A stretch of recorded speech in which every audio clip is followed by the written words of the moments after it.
Systemic lupus erythematosus, Sjogren syndrome, sarcoidosis, scleroderma, Hashimoto's thyroiditis. ఏంటి నేనేదో language మాట్లాడుతున్నాను అనుకుంటున్నారా? కాదండి బాబు, ఇవన్నీ ఆటో ఇమ్యూన్ ప్రాబ్లమ్స్ పేర్లు. ఏంటి ఇంత పెద్ద పెద్ద పేర్లు ఉన్నాయి కాబట్టి ఇవి చాలా ప్రమాదకరమైన ప్రాబ్లమ్స్ అని అనుకుంటున్నారా? అస్సలే కాదు. ఈ ప్రాబ్లమ్స్ ని ఏదైనా కానీ ఎర్లీగా ఐడెంటిఫై చేయగలిగితే అన్నిటినీ ప్రాపర్గా కంట్రోల్లో పెట్టుకోవచ్చు. సో అన్నిటి గురించి చెప్పడం అంటే కష్టం, కానీ కామన్ గా చూసే ఒక 5 ఆటో ఇమ్యూన్ ప్రాబ్లమ్స్ గురించి తెలుసుకుందాం. వాటిలో వచ్చే లక్షణాలు ఎంత త్వరగా ఐడెంటిఫై చేయగలిగితే అంత త్వరగా వాటిని మనం కంట్రోల్ చేయొచ్చు.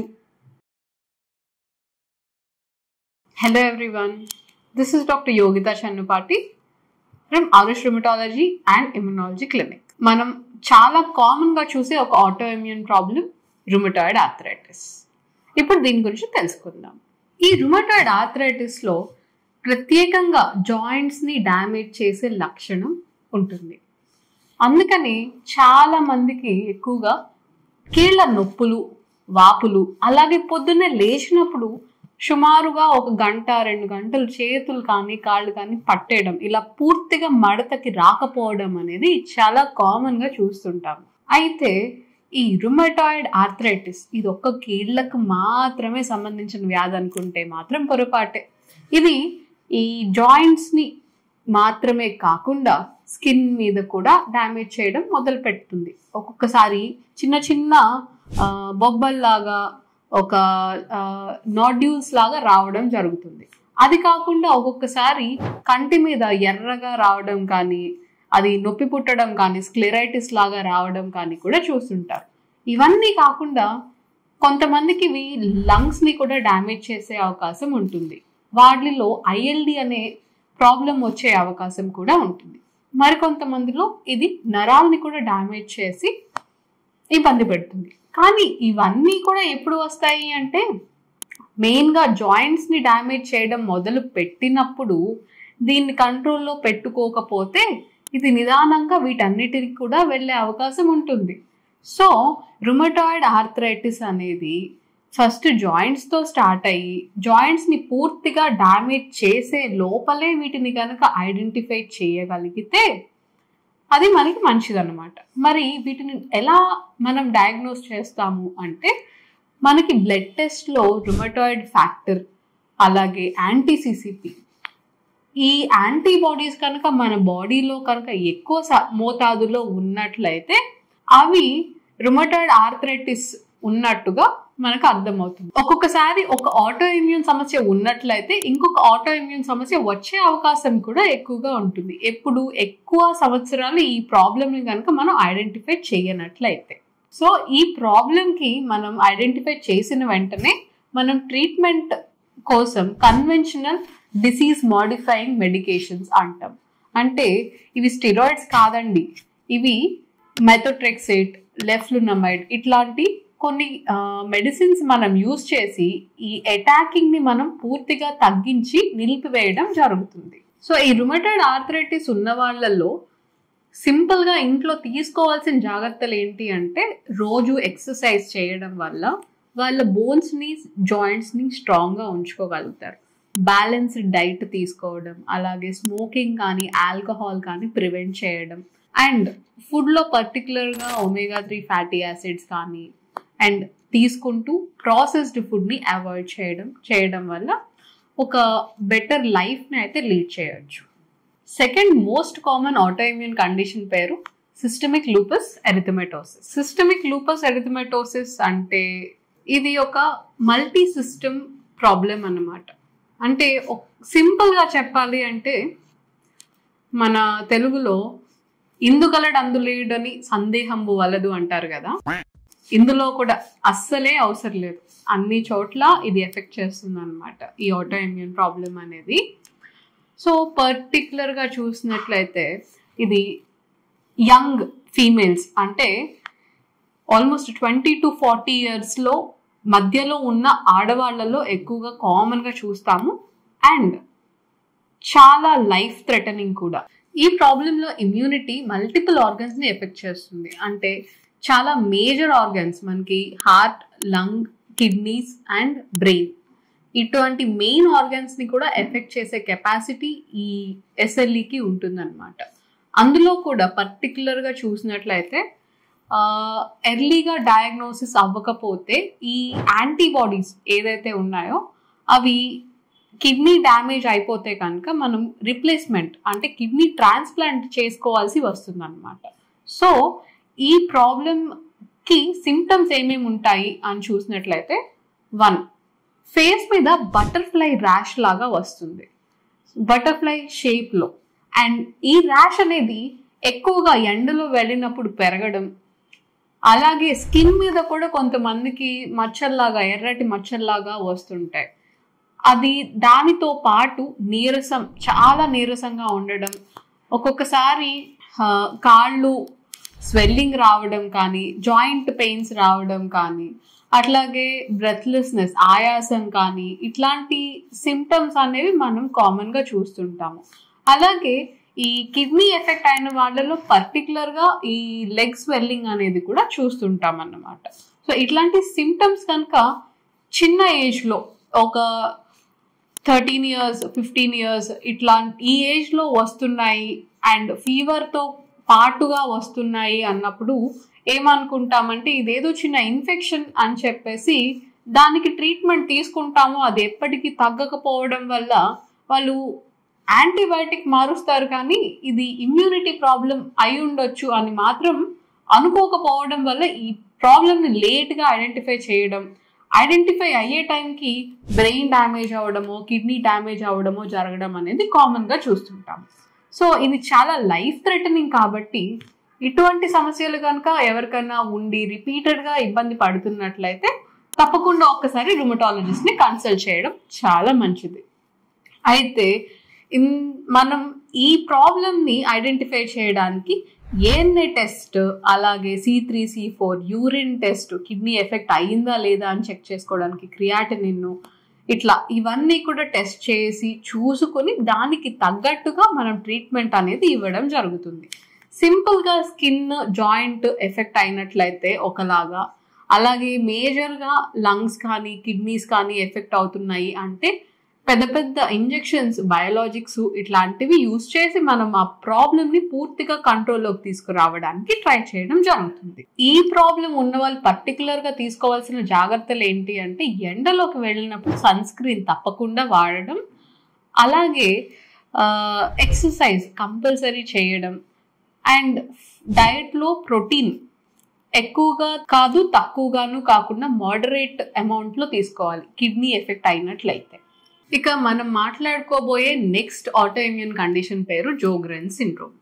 ఈ జోగ్రెన్స్ సిండ్రోమ్ అనేది మన సెలవరీ గ్లాండ్స్ అంటే లాలాజలాన్ని ఉత్పత్తి చేసే గ్రంథులు, వాటి మీద అటాక్ చేయడం అనేది జరుగుతుంది. పారోటిడ్ అండ్ సబ్ మాండిబులర్ గ్లాండ్స్ అని ఉంటాయి. సో వాటి మీద ఎఫెక్ట్ చేయడం వల్ల మన నోటిలో లాలాజలం అనేది తగ్గిపోవడం జరుగుతుంది. సో మనకి నోరు తడారిపోవడం, అలాగే మన కంటి దగ్గర కూడా లాక్రిమల్ గ్లాండ్స్ అని ఉంటాయి, వాటి మీద కూడా దాడి చేయడం వల్ల కన్ను కూడా పొడిబారిపోవడం అనేది జరుగుతుంది. సో ఇట్లా జరగడం వల్ల ఏమవుతుందంటే మింగడానికి కానీ, లేకపోతే ఏదన్నా మనం బిస్కెట్ కానీ ఏదైనా తీసుకున్నప్పుడు పళ్ళలో ఇరుక్కుపోయి అవి బ్యాక్టీరియా అవన్నీ వచ్చి డెంటల్ కేరీస్ వచ్చే అవకాశం ఉంటుంది. సో రిపీటెడ్గా పళ్ళు పుచ్చిపోతున్నాయి అంటే ఒక్కొక్కసారి ఈ డ్రైనెస్ కూడా ఒక కారణం కావచ్చు. ఈ డ్రైనెస్కి కారణం ఇమ్యూనిటీ సమస్య కావచ్చు. ఇది కాకుండా ఈ ప్రాబ్లం కనుక అలాగే వదిలేసినట్లయితే లంగ్స్ని కూడా ఎఫెక్ట్ చేస్తుంది, నరాల మీద కూడా దీని ప్రభావం చాలా ఎక్కువ.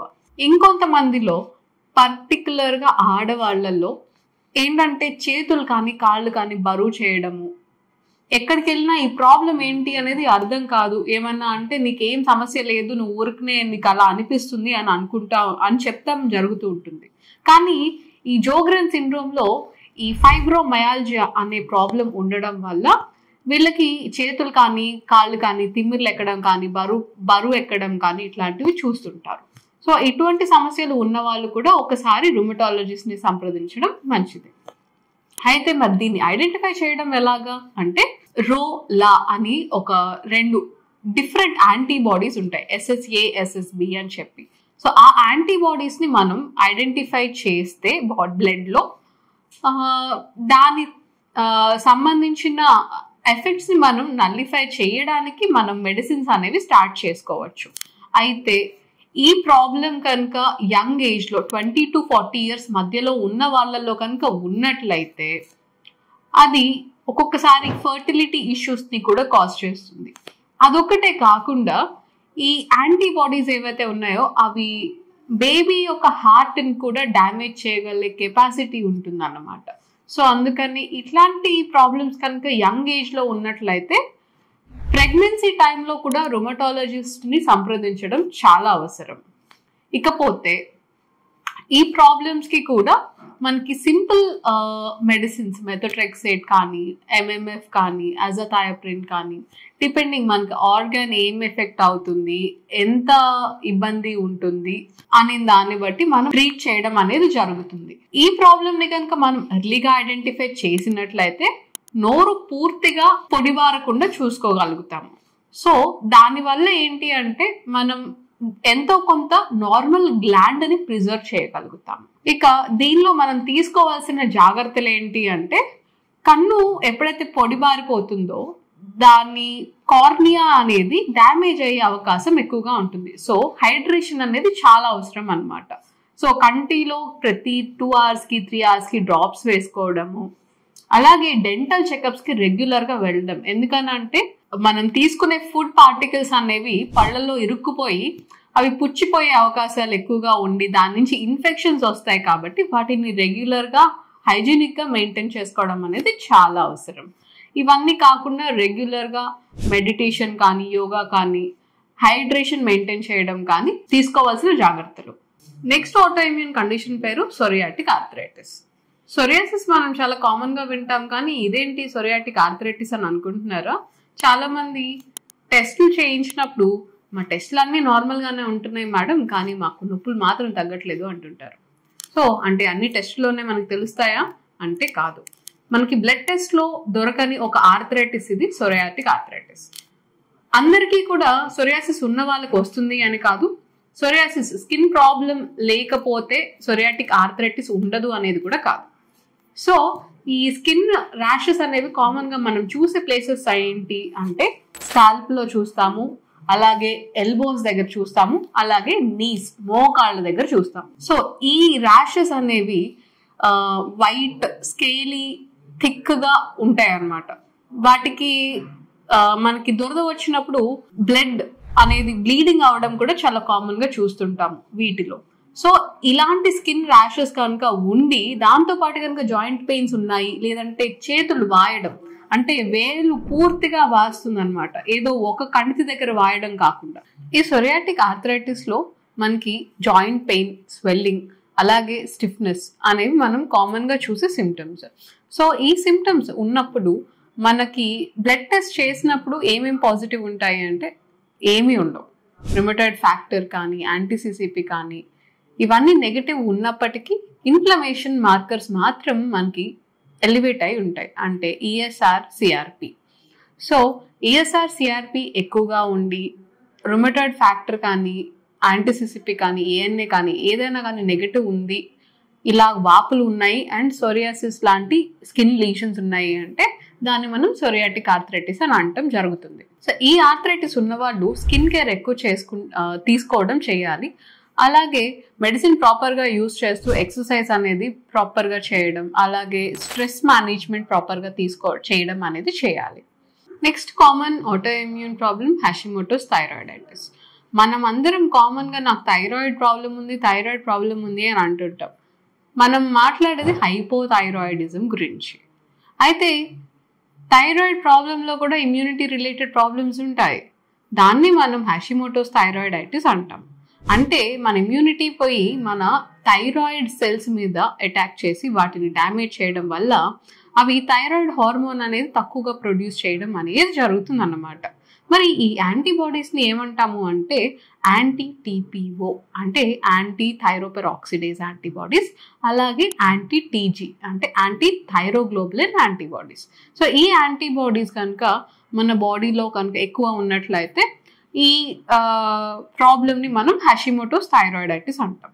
మరి ఈ ప్రాబ్లం ఉన్న వాళ్ళకి సిమ్టమ్స్ ఏమేమి ఉంటాయి అంటే యూజువల్గా వీళ్ళకి ఎక్కువగా పిక్కలు పట్టేయడం కానీ అండ్ హీల్ పెయిన్ కానీ, అలాగే మల్టిపుల్ అదర్ జాయింట్ పెయిన్స్ ఉండడం, చాలా నీరసంగా ఉండడం.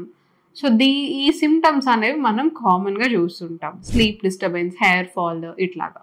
సో ఈ ప్రాబ్లమ్స్ అన్నీ ఉండి థైరాయిడ్తో సఫర్ అవుతున్నారు అన్నప్పుడు once it's better to get these antibodies tested. ఇది కాకుండా ఈ ప్రాబ్లం ఉన్న వాళ్ళలో కూడా ఫర్టిలిటీ ఇష్యూస్ ఉండే ఛాన్సెస్ కొంచెం ఎక్కువగానే ఉంటాయి, మిస్క్యారేజెస్ అవ్వడం కానీ. సో దానికి సపరేట్గా మనం ట్రీట్మెంట్ తీసుకొని we can improve the results. అది కాకుండా ఈ థైరాయిడ్ రిలేటెడ్ యాంటీబాడీస్ ఉన్నవాళ్ళు ప్రాపర్గా మనకి తీసుకోవాల్సిన జాగ్రత్తలు ఏంటి అంటే ప్రాపర్గా స్ట్రెస్ మేనేజ్మెంట్ కానీ, అలాగే థైరాయిడ్ మెడికేషన్ రెగ్యులర్గా వాడడం కానీ ఇటువంటివి చేయడం మంచిది. వీటితో పాటు regular exercise and good diet maintain చేయడం వల్ల they can lead a healthy and a happy life. So auto immune diseases అన్నిటికీ పర్మనెంట్ క్యూర్ ఉండకపోవచ్చు, కానీ వీటిని 100% మనం కంట్రోల్ అయితే చేయొచ్చు. మనకి కంట్రోల్లో పెట్టుకోవడానికి తీసుకోవాల్సిన జాగ్రత్తలు ఏంటి? ఫస్ట్ ప్రాపర్గా డాక్టర్ని కన్సల్ట్ చేయడం, ఎర్లీగా డయాగ్నోసిస్ అవ్వడం, తర్వాత మెడిసిన్ ప్రాపర్గా తీసుకోవడం, మెడిసిన్ మాత్రమే నమ్ముకోకుండా డైట్ని ప్రాపర్గా ఫాలో చేయడం, బ్యాలెన్స్డ్ డైట్ తీసుకుని ప్రాసెస్డ్ ఫుడ్స్ని అవాయిడ్ చేయడం. అండ్ హెల్దీ లైఫ్ స్టైల్ అంటే activity is a must. Exercise అనే దాన్ని లైఫ్లో పార్ట్ అండ్ పార్సిల్గా చేసుకోవడం, ఇవన్నీ ఫాలో చేస్తూ ఉంటే మీ ఆటో ఇమ్యూన్ ప్రాబ్లం అనేది కంట్రోల్లోనే ఉంటుంది and you will stay healthy and also happy. పైన చెప్పిన లక్షణాలు మీకు కూడా చాలా ఏళ్ల బట్టి ఉండి ఇవి ఇంకెప్పటికీ తగ్గవు అని అనుకుంటున్నారా? So now you know whom to consult. Thanks for watching. And ఈ వీడియో మీకు నచ్చినట్లయితే లైక్ చేయండి and don't forget to subscribe for more immune related updates. And this is Dr. Yogita signing off.